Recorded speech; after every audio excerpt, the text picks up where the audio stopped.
Alright guys, sorry about that. The last video froze, so we're going to start over here. So talking about inverse functions again, and like I said before, inverse functions are what we use to find angle measurements when we're giving a trig decimal. We just use the inverse function, which they tell you up here. Like I said, it's on your calculator right here as inverse sine, inverse cosine. So use the second button in that button. So if I used second sine, see how it says the little -1, so it's the inverse sine. So let's look at how to do these. So if I'm trying to get a by itself, I would have to use the inverse cosine to cancel out cosine. And what I do to one side, I have to do the other. So over here, I would just have a left equals the inverse cosine of 0.7431. So in my calculator, I would say second cosine of 0.7431. And that would tell me the angle they're just talking about there is 42.0038. So A equals 42.0038. That's my angle measure. So approximately 42 degrees. I can do the same thing here. I can say, okay, if sine B is this, so I take the inverse of sine. That gets rid of this. So B equals inverse sine of 0.4848. So my calculator, I just type it right in, second sine of 0.4848. So it's about 28, we'll just do 29 degrees. In degrees, we'll just round to the nearest degree. So about 29 degrees. Okay? C, same thing. We're looking at tangent. So we know we have to do the inverse tangent to get the letter out by itself. That gets rid of that. Just like when you solve a regular function, doing the opposite to get rid of it. So we're going to do second tangent of 0.5317, and we get about 27 degrees. So W is about 27 degrees. So try it out with the U-try.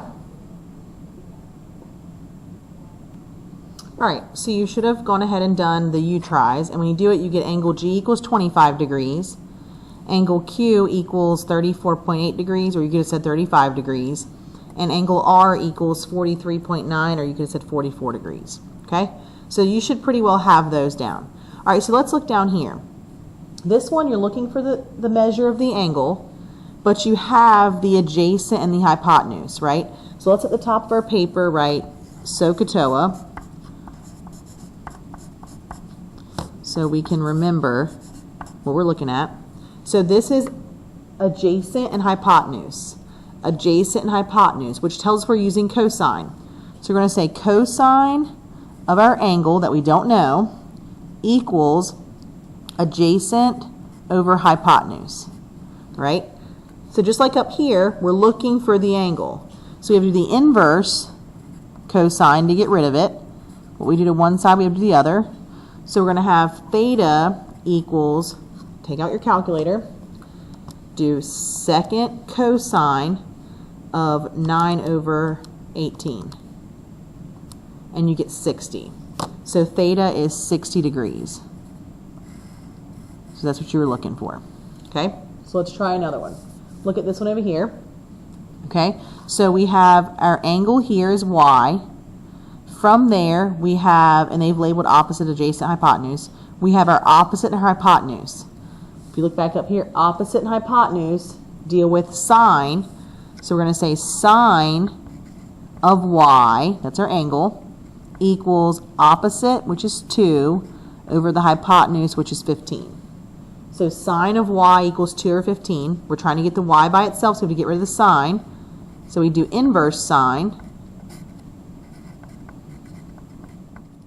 And so we say y equals, take your calculator, second sine of 2 over 15. And that gives you 7.6. Okay? Again, always check, make sure your calculator is in degrees. Okay? All right, so that takes care of the angle part of it. So let's look at sides, okay? So we're going to still use trig, the same functions. We're using SOHCAHTOA. I'll write it down here just to give you a better look at it.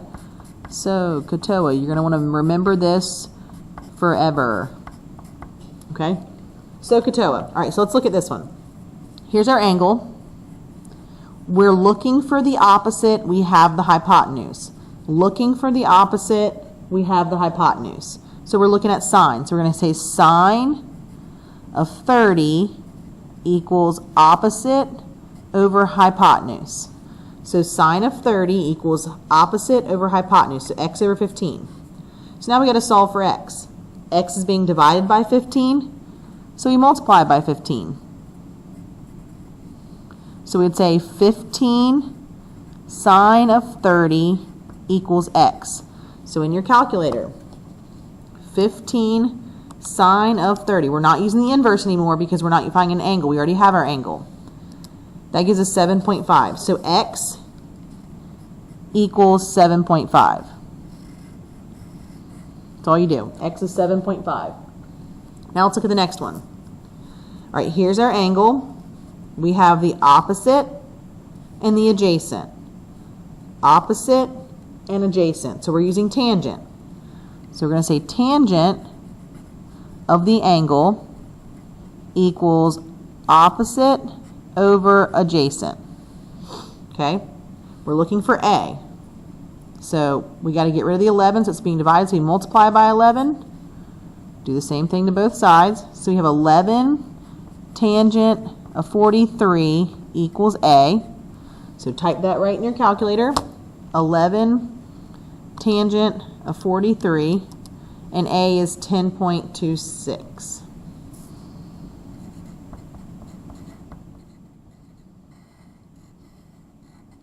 Right? So let's look at this one. Last one here to do together. Here's our angle.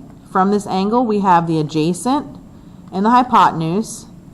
Adjacent and hypotenuse tells us that we're going to use cosine. So cosine of the angle equals adjacent over hypotenuse. Right? So get A by itself. Multiply by 5.39. Same thing over here. Multiply by 5.39. So we have 5.39 cosine of 21.8 equals A. So type that right in your calculator. 5.39 cosine of 21.8. 5.